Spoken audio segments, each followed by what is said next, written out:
News এই মুহূর্তে নিবেদন করছেন টেক অফ এভিয়েশন।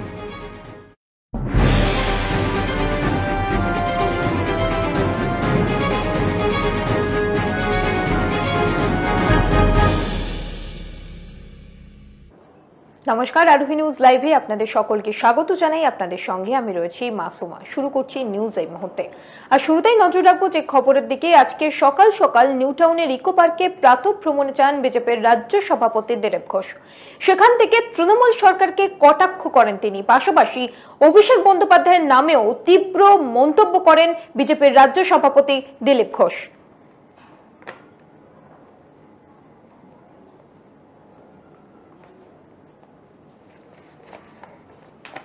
উনি 7 কোটি টাকার বাড়িতে থাকেন আর আমি লোকের বাড়িতে থাকি।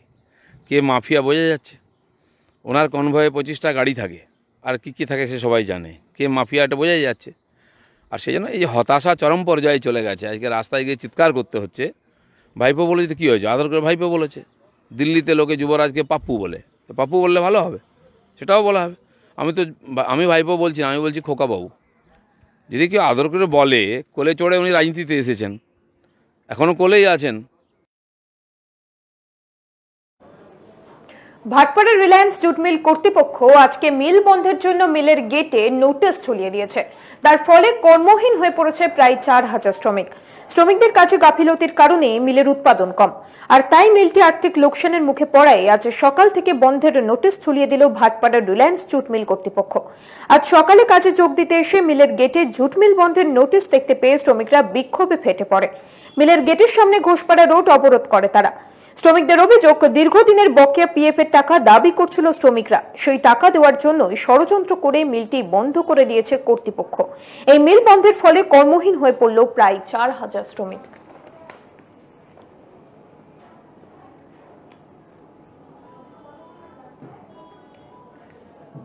हम मजदूर का ग्रेचुटी नहीं देंगे, हम ये कम कर देंगे, हम इतना वर्कर कम कर देंगे, हम ये डिपार्टमेंट कॉन्ट्रैक्ट में करवा देंगे, हम ये डिपार्टमेंट तार डिपार्ट को सिलाई घर को कॉन्ट्रैक्ट में चलवा देंगे। ये सब अभी का जो मैनेजमेंट आ रहा है, मालिक से कॉन्ट्रैक्ट करके आ रहा है। इसमें मालिक की कोई ये नहीं है। मजदूर जितना सकेगा उतना ही करेगा। ये काम तो सिक्योरिटी नहीं करेगा, मजदूर करेगा। हम लोग इतना भी बोले मैनेजमेंट को, आप एक काम कीजिए, जो डिपार्टमेंट में आपको जो करना है मजदूर को लेकर बैठ जाइए। अब बैठने के बाद मजदूर काम करेगा, सिक्योरिटी नहीं करेगा। मजदूर से आप राय ले लीजिए, राय लेने के बाद जो भी निंदा निकल के आएगा हम लोग उनको हम समझाएंगे। বড়নগর পৌরসভার অন্তর্গত 16 নম্বর ওয়ার্ডের একটি বহুতল আবাসন থেকে ডাক্তার দম্পতির পচা গলা মৃতদেহ উদ্ধার, এবং এই মৃতদেহ উদ্ধারকে কেন্দ্র করে রীতিমতো চাঞ্চল্য ছড়িয়ে পড়েছে ওই এলাকায়। উদ্ধার করে বড়নগর থানার পুলিশ। তারা দুজনেই পেশায় ডাক্তার ছিলেন। প্রায় 20 বছর ধরে এই আবাসনে বাস করতেন তারা।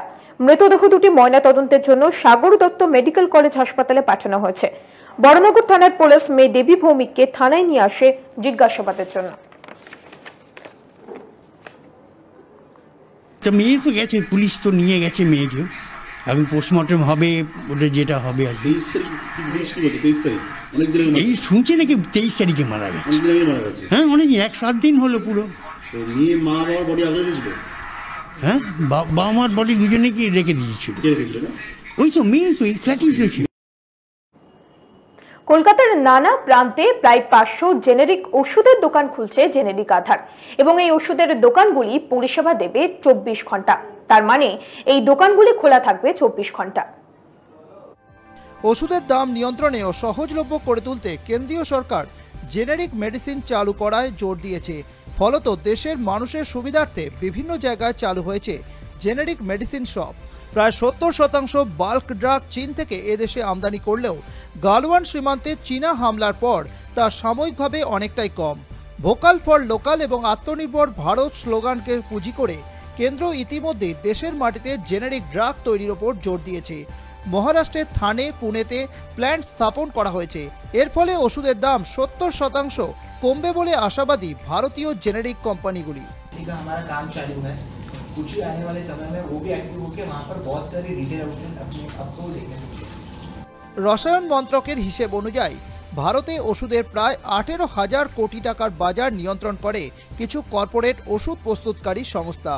এই ব্যবস্থা বদলাতে গোটা দেশে জেনেরিক ওষুধের ব্যবহার বাড়ানোর সিদ্ধান্ত নিয়েছে মোদী সরকার।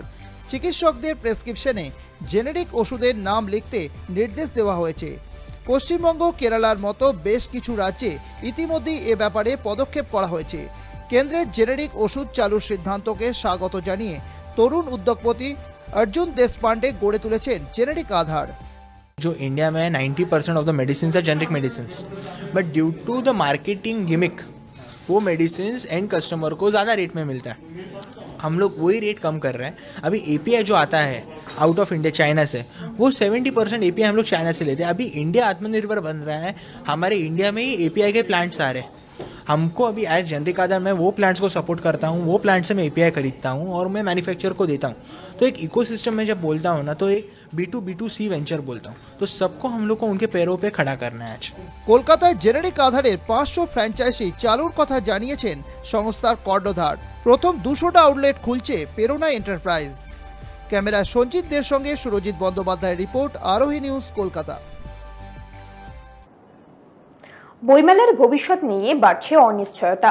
এবার কোভিড গাইডলাইন মেনে বইমেলার আয়োজন করা কি সম্ভব হবে? বড় সড়ো ক্ষতির মুখ দেখছে ছোট প্রকাশনা সংস্থাগুলো। বইয়ের স্টলে ঘুরে ঘুরে পছন্দের বই কেনা, কখনো লিটল ম্যাগের স্টলে ঢু মারা, আবার কখনো প্রিয় লেখকের সঙ্গে সেলফি, টুকরো কোলাজে এসবই কলকাতা বইমেলা।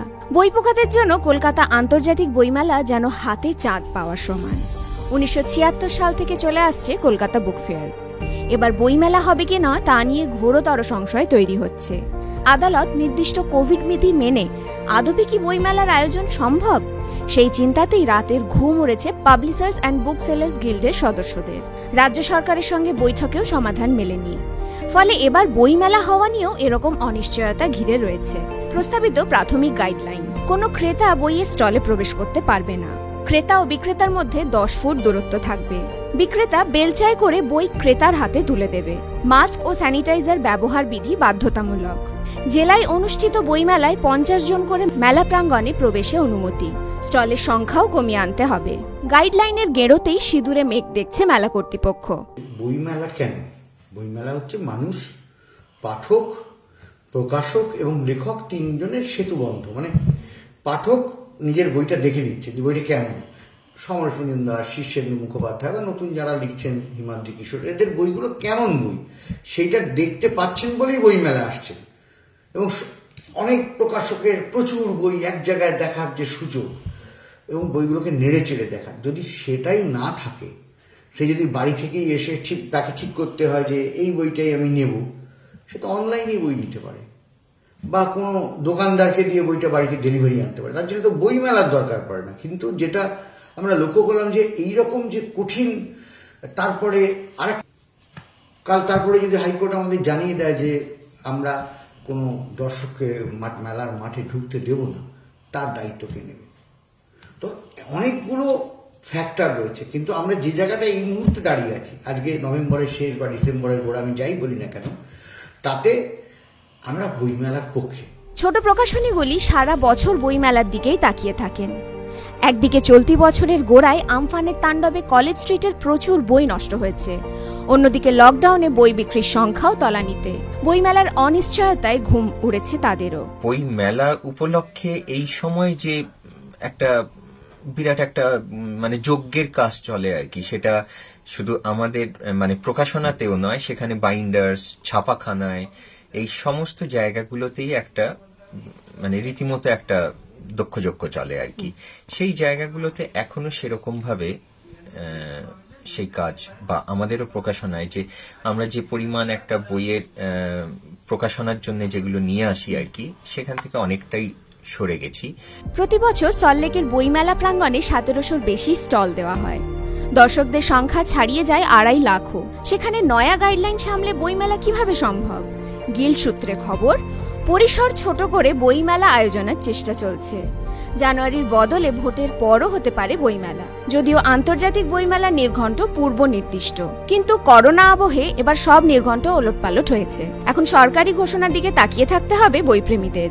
ক্যামেরায় শুভদীপ কর্মকারের সঙ্গে পিঙ্কি অধিকারীর রিপোর্ট, আরোহী নিউজ, কলকাতা। অন্যান্য বছর রাজ্যের বিভিন্ন জায়গা থেকে আসতো খেজুর গুড়, কিন্তু এবছর করোনার কারণে পরিস্থিতি একেবারেই আলাদা। শীতের প্রকোপ যত বাড়ে ততই শীতের গন্ধে আমেজে অতুলনীয় হয়ে ওঠে খেজুর গুড়। কিন্তু এবছরের পরিস্থিতি ঠিক কি হবে সেদিকেই অপেক্ষা সকলের। হেমন্তে এখনো হিমের দেখা নেই। শীতের আমেজ শুরু হয়েছে বটে, কিন্তু জীবন দেওয়ার মতো রস হয়নি। ট্রাঙ্ক, তরঙ্গ, বক্স খাটের পেট থেকে লেপ কম্বল, আলমারি থেকে সোয়েটার, কার্ডিগান, পুলোভার, ব্লেজার বেরোলেও এখনো সুঘ্রাণে চোখ বুজে আসা খেজুর গুড়, পাটালি, নলেন গুড় কলকাতার বাজারে এখনো অমিল।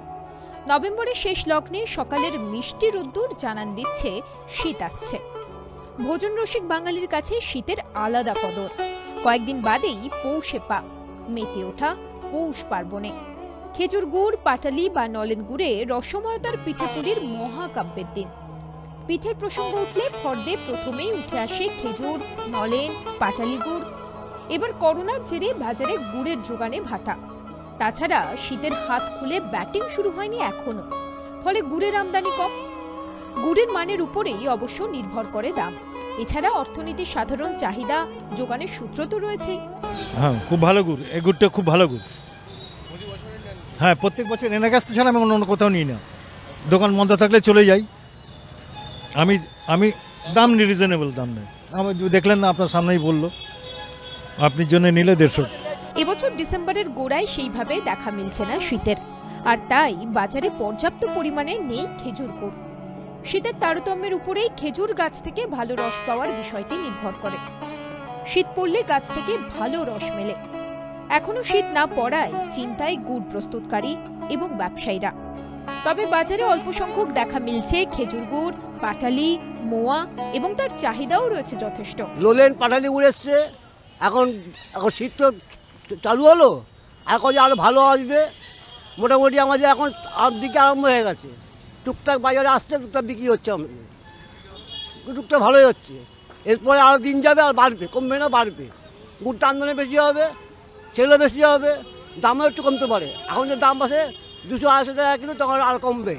মান অনুযায়ী 150 থেকে 200 টাকা কিলোগ্রাম দরে মিলছে খেজুরের পাটালি। তবে শীত বাড়ার সঙ্গে সঙ্গে পর্যাপ্ত পরিমাণে বাজারে মিলবে খেজুর গুড়। ক্যামেরায় রঞ্জিতদের সঙ্গে সুরজিৎ বন্দ্যোপাধ্যায়ের রিপোর্ট, আরোহী নিউজ, কলকাতা। নিউজ এই মুহূর্তে এখন এই পর্যন্তই। অন্যান্য সব খবরের জন্য দেখতে থাকুন আরোহী নিউজ।